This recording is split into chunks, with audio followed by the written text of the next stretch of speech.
বললেন, আমি চাই আমাকে যখন আপনি দাফন করবেন সাথে সাথে বাড়িতে আসবেন না, একটু সময় কবরের পাশে দাঁড়ায় থাকবেন। আল্লাহু আকবার। সরকার দো আলম বলে, খাদিজা রে খাদিজা,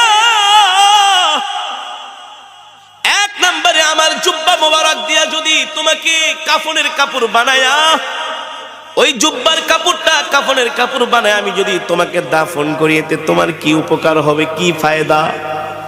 আম্মাজান বলে, জাহান্নামের আগুনের এত বড় সাহস নাই।